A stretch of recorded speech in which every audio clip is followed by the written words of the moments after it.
और आज हम आपकी मुलाकात कराने वाले हैं बहुत ही इज्जत और काबिल एहतराम सलमान खलील और आपके चैनल और आपके साथियों को धन्यवाद भी दूंगा, मुबारकबाद भी दूंगा कि जो हमारा यूथ है आज अग्रसर है और मीडिया के माध्यम से आजकल इंटरनेट पर, चैनलों पर और यूट्यूब के जरिए लोगों की समस्याओं को अवगत कराते हो और जहां भी ये दिक्कत और परेशानी इलाके में आती हैं तो बड़ी बेखूबी के साथ अपना आप जिम्मेवारी मानते हुए उन बातों को उठाते हो जो सरकार आंख मीच के बंद करके उन पर पर्दा डाली हुई है, उनको आप उजागर करते हो। आपकी बहुत बहुत मुबारक आपको और आपके चैनल को। आपने राजनीति में आने का क्यों सोचा और फिर आपने राजनीति में आए तो फिर किन किन मुद्दों को लेकर आए?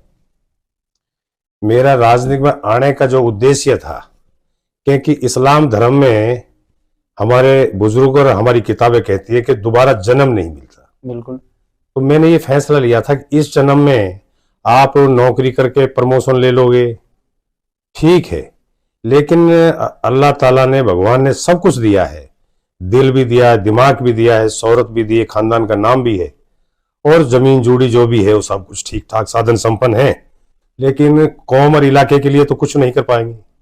तो मैंने ये बड़ा सोच समझ करके फैसला लिया था कि मैं राजनीति में आऊंगा और गरीब लोगों की 36 बिरादरी को साथ लेकर के हिंदू मुस्लिम भाईचारे की एकता को मिसाल बना करके हम लोगों का दिल जीत करके यहाँ विधानसभा की नुमाइंदगी करेंगे और 36 बिरादरी के लोगों की जो गरीब तबका हमारा इलाका है, इसके लिए जो भी इलाके में समस्याएं उनका समाधान करेंगे, उनके लिए संघर्ष करेंगे। ये सोच लेकर के मैं राजनीति में आया था। नेताजी, हाल ही में आपने बसपा का दामन छोड़कर इनेलो पार्टी में शामिल हुए हैं आप, तो इसके पीछे क्या कारण रहे हैं कि जो आपने इनेलो ज्वाइन किया है? भाई सच बात यह है कि सब कुछ उजागर है, छुपा नहीं है। मैं पहले कांग्रेस में था, कांग्रेस से हमारी लड़ाई विधानसभा की थी रही हमेशा, तो वहां जब टिकट हमें नहीं मिला, हमें मायूसी का सामना करना पड़ा, सब कुछ संघर्ष करने के बावजूद भी, तो हमने इनेलो पार्टी ज्वाइन की थी। तो कहने का मतलब आप ये है कि कांग्रेस पार्टी में जो कार्यकर्ता हैं उनको इतना वो नहीं दिया जाता जितना लोग काम करते हैं, जिस तरह से आप बोल रहे हैं। इसमें जो मेंबर पार्लियामेंट या विधायक जो पदों पे होते हैं उनकी ही तवज्जो होती है, उनकी पूछ होती है, बाकी कार्यकर्ताओं की अनदेखी होती है। ये मैंने बड़े नजदीक से देखा है। तो जब मैंने अपने इलाके के साथियों से डिस्कस की, जिम्मेवार साथियों से, तो सबने कहा कि कार्यकर्ता की अगर कोई इज्जत है, सम्मान है, वो इनेलो पार्टी में।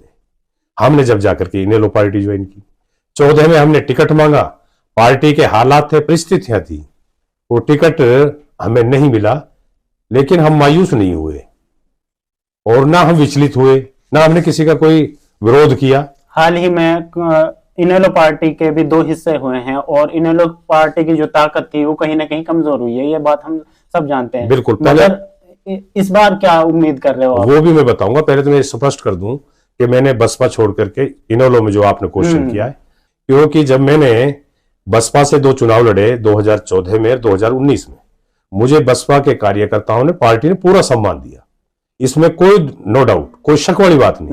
मैं उनका आज भी एहतराम करता हूं क्योंकि मेरे उनके साथ 15 साल 10 साल का सफर हो गया बसपा के कार्यकर्ताओं के साथ, तो वो आज भी मेरी कदर इतनी करते हैं, इज्जत करते हैं। मैं भी उनकी परिवार की तरह उनकी इज्जत करता हूं। तो इनेलो पार्टी, बसपा का जब हमने दामन छोड़ा, इनेलो ज्वाइन की, तो हमने अपने सारे जितने भी हमारे छोटे बड़े कार्यकर्ता थे, विशेष तौर से जो बसपा के हमारे साथी थे, उन सब से हमने मंथन किया, सीनियर लोगों को बुला करके, कि भाई इस सूरत में अब क्या किया जाए। तुमने काफी संघर्ष किया, जीत की तरफ तुम पहुंचे, लेकिन हालात बने कि हम चुनाव हार गए। तो उन सब की ये विचारधारा थी, सबने एक ही बात कही थी कि आप इस चीज से ना घबराइए कि बसपा हम छोड़ रहे हैं, बसपा तो आज भी हमारे रगों में है, लेकिन इनेलो अगर हम ज्वाइन करते हैं तो हमें जाट बैंक से जो वोटों का समीकरण जो फायदा मिलेगा वो इनेलो से मिलेगा। कांग्रेस में आपस में ही जूतियों में दाल बट रही है, कांग्रेस का कोई सिस्टम ही नहीं है, और कार्यकर्ता की जो सम्मान इनेलो पार्टी में होता है आज तक किसी पार्टी में ना हुआ है ना होगा। तो ये तो मेरा था इनेलो ज्वाइन करने का, बसपा के साथ सब साथियों से मशवरा करने के बाद ये मेरा फैसला था। अब दूसरे क्वेश्चन आपने कर दिया कि 2 फाड़ हो गई। इनेलो पार्टी 2019 में सरकार बना रही थी, लेकिन पारिवारिक परिस्थितियां, हालात इनेलो में ऐसे आए तो दो फाड़ हो गई। लोगों ने भरोसा ये कर लिया कि नए लड़के हैं, शायद ये ताऊ देवीलाल का चेहरा बन जाएं, बिल्कुल। और उसके साथ लोग उनके मीठे मीठे वादों में बहकाए में आ गए। अब 5 साल जब वो देखे, डिप्टी सीएम रहे, अजमाए, तो हकीकत कुछ और निकली। उसके बाद बराबर इंडियन नेशनल लोकदल पार्टी के महासचिव चौधरी अभय सिंह चौटाला जी, बराबर उसके प्रयास थे, उसका संघर्ष था, और मैं उसके संघर्ष के लिए उसको दाद देता हूं, उसको मुबारकबाद देता हूं, बधाई देता हूं कि इन परिस्थितियों में जहां पार्टी खिंडमिंड हो गई थी, उसने धरातल से फिर दोबारा से पार्टी को जोश देने का काम किया है, मजबूत करने का काम किया है। तो जेजेपी तो हरियाणा प्रदेश लेवल पे कहीं भी नजर नहीं आ रही। एक भविष्य नजर आता है कि अगर कोई इस प्रदेश की रेख देख कर सकता है, कोई सम्मान दिला सकता है, कोई विकास पुरुष है, तो उसका नाम चौधरी अभय सिंह चौटाला है। ये एक पूरे प्रदेश में आवाज निकली हुई है, ये इनेलो का आलम है, और आने वाले समय इनेलो का है। चौधरी अभय सिंह चौटाला हरियाणा प्रदेश के मुख्यमंत्री बनेंगे। कुछ लोगों की माने तो जैसे ही आपने बसपा को छोड़कर इनेलो का दामन पकड़ा है, इससे जो दलित समाज की वोट हैं वो आपसे टूटी हैं, तो इस पर कुछ कहना चाहेंगे आप? बहुत अच्छा क्वेश्चन किया आपने। ये जो मेरे विरोधी हैं, ये उनकी एक प्रचार है कि बसपा छोड़ दी, इनेलो में चला गया, बसपा का वोटर तो भाग गया। बसपा का वोटर नहीं, मैं बसपा का जो है ना, एक बहुत यहां साथियों के साथ मिलकर के उन्होंने मुझे मजबूती देने का काम किया, हमने बसपा मिलकर काम किया है, और आज हम एक दूसरे के दुख सुख को साझा करते हैं, हर चीज को। बसपा का वोटर का ही प्लान था कि आप इनेलो ज्वाइन करो, हमें गांव में मजबूत खेस मिल जाएगा, एजेंट मिल जाएंगे, और हम अपनी वोट मजबूती के साथ, जो पोल नहीं कर पाते, दिक्कत आती है, वो वोट हम पोल कर पाएंगे। हम आपसे आपके साथ हमने आपका बर्ताव देखा है, जो सम्मान आपके यहां है वो सम्मान हमें कहीं नहीं है। काम तो बाद की बात होती है, गरीब हो अमीर हो, हर आदमी पहले सम्मान चाहता है कि मेरा सम्मान हो। तो बसपा का जितना भी कार्य करता है, उन सबका एक ही फैसला था इनेलो पार्टी ज्वाइन करने का, मेरा अपना कोई फैसला नहीं। तो सर, मेरा अगला सवाल आपसे यह है कि अगर आप इलेक्शन जीतते हैं तो कि हथीन विधानसभा के किन कामों को लेकर आपकी प्राथमिकता होगी? हम अगर इलेक्शन जीतते हैं तो सबसे पहली प्राथमिकता हमारी रहेगी एजुकेशन। एजुकेशन के बाद दूसरा हमारा रहेगा हेल्थ डिपार्टमेंट, स्वास्थ्य विभाग। तीसरा हमारा रहेगा ये जो हमारा नहरी पानी है, जो अपनी लडवा की माइनर है, ये हमारा तीसरा होगा। और यहां तो सारी समस्याएं हैं, चाहे ट्रांसपोर्ट की बात कर लो, चाहे पीने के पानी की बात कर लो, चाहे सिंचाई के पानी की बात कर लो, चाहे रास्तों की बात कर लो, सारी सड़क में गड्ढे, सड़क गड्ढों में, यही पता नहीं लगता यहाँ कभी सड़क थी। अभी हम आ रहे थे तो मतलब कोई भी ऐसा आपकी विधानसभा के गांव का रास्ता ऐसा नहीं था कि जिसमें ये लगे कि भाई सड़क से जा रहे हो, सड़कों पर इतना पानी खड़ा हुआ है और सारे रास्ते टूटे हुए हैं। इस तरह से लगता है कि जिस तरह इधर कोई सरकार ही नहीं है या फिर कोई काम कराने वाला है ही नहीं। तो बहुत गंदी स्थिति हो रखी है गांव के रास्तों की, तो गांव का सौंदर्यीकरण भी खराब होता है। सलमान साहब, सही बात यह है कि लोगों की नीयत जो है ना, उस नीयत में खोट है।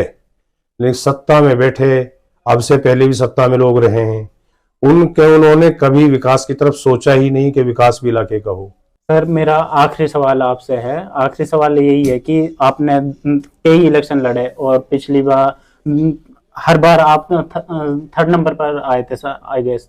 तो जो ये डिफरेंस है वो विनिंग परसेंटेज का और जो आपका है, तो इस वोट परसेंटेज को आप कैसे इंक्रीज करोगे? उसके लिए क्या तैयारियां चल रही हैं आपकी? हमने अभी एक अभियान चलाया है, क्योंकि हम मुद्दों की राजनीति करेंगे, हम थाना तहसील की राजनीति नहीं करेंगे। इससे ऊपर उठ करके हम लोगों की, समाज की सेवा करेंगे। हमने हेल्थ डिपार्टमेंट, स्वास्थ्य विभाग में 3 CSC हॉस्पिटल है, उसमें 4 साल से लॉक लगा हुआ था। अल्ट्रासाउंड की मशीन, एक्सरे की मशीन, ब्लड टेस्ट, ये सारे बंद थे, सब में लॉक था, स्टाफ पूरा नहीं था। तो यहां बड़ी गुंडागर्दी हो रही थी। हमें पता चला कि यहां बड़े लोगों को लूटा जा रहा है, भ्रष्टाचार का अड्डा बना हुआ है। डॉक्टर सिर्फ MLR काटने, नकली MLR काटने के लिए, झूठी MLR काटने के लिए लोगों को ठग रहे हैं। तो हमने 150 इलाके के आदमी बुलाए, हम गए हॉस्पिटल, हमने जाके समूह से मुलाकात हुई, हॉस्पिटल का जायजा लिया, रूम देखे, तो इतना बुरा हाल था। ऐसे डंगर जो अपने डंगर हॉस्पिटल होती है ना, अपने मवेशी हॉस्पिटल होती है, उनसे भी बुरा हाल था वहां। तो हमने उनसे बात की, वो ताले खुलवाए, खोलो भाई तालों को, ताले क्यों लगा रखे हैं, क्या माल है इसमें? तो अंदर देखा अल्ट्रासाउंड की मशीन है, एक्सरे की मशीन है, ये ताला क्यों लग रहा है भाई, लोगों की सेवा क्यों नहीं दे रहे? तो उनके पास कोई जवाब नहीं था। जवाब नहीं था तो हमने उनको अल्टीमेटम दिया 10 दिन का, कि 10 दिन के अंदर अगर ये सही रूप में सुचारू रूप में अगर चालू नहीं की तो हम हड़ताल पर बैठेंगे, 2-4 हजार आदमी बुलाएंगे इलाके से और इनकी छाती पे दाल दड़ेंगे। तो महकमे के डिपार्टमेंट के कान खड़े हुए। फिर हमने एसडीएम साहब के मार्फत ज्ञापन दिया स्वास्थ्य मंत्री को, और हमने उनको चैलेंज कर दिया कि हम 10 दिन के अंदर अगर ये इस पर लगाम नहीं लगी तो धरना देंगे। यहां एक और बात बता दूं मैं आपकी नॉलेज के लिए, हरियाणा प्रदेश के अंदर यहां 3 सीएससी ऐसी हॉस्पिटल है जिसमें 250 से 300 तक डिलीवरी होती है, और हर डिलीवरी से ये कर्मचारी वहां 1000 से 2000 रुपए उगाई करते हैं। एम्बुलेंस वाला अलग उगाई करता है सरकारी हॉस्पिटल में, और वो एक्स्ट्रा जो अल्ट्रासाउंड की मशीन है, बाहर प्राइवेट जाते हैं वहां तो कह देते हैं खराब है, बाहर जाते हैं तो 1100 रुपए देने पड़ते, उधर से कमीशन, लंबी लाइन, उनका कमीशन भी इनको मिल रहा है। एक जच्चा बच्चा से जब 300 की एवरेज निकालो, 2000 से 6 लाख रुपए पर मंथ ये वसूली कर रहे हैं। हमारे गरीब लोगों को अगर कोई जाता है तो उनसे कहते हैं ये सीरियस है, इसको पलवल ले जाओ। पलवल के लिए आदमी ये सोचता तो कहां भटकता फिरेगा, कहां लेटेगा, कहां बैठेगा, कोई जानकारी नहीं, क्योंकि अनपढ़ लोग हैं। तो फिर वो इनसे सेटलमेंट कर लेते हैं, भाई एक काम कर 2000 रुपए दे देंगे तो हमने यही रोक ले। फिर वो मरीज सीरियस नहीं रहता 2000 आते ही, फिर वो इनके कॉन्फिडेंस में आ जाता है, ये फिर उसका इलाज कर देते हैं। इतने अच्छे यहाँ स्टाफ लगे हुए हैं। तो अब सुनने में आ रहा है कि एक्सरे मशीन भी इन्होंने चालू कर दी है, ब्लड बैंक का भी इन्होंने समाधान कर दिया है, स्टाफ भी कुछ आया है। तो फिर उसके बाद हमने पीएससी हॉस्पिटल गए, कलसाड़ा और उटावड़, वहां एम्बुलेंस अलॉट कर रखी है, एम्बुलेंस पलवल छोड़ रखी है। फिर हमने उनका विरोध किया। तो कहते हैं ना कि कुछ चीज मांगने से नहीं छीनी भी जाती है। अपनी हक की लड़ाई के लिए हमने जब आवाज उठाई तो इसमें इनके जो है ना ये जागरूक हुए हैं। एसडीएम ने भी दौरा किया है, और हम आगे के लिए भी फिर हमने एजुकेशन का ले लिया।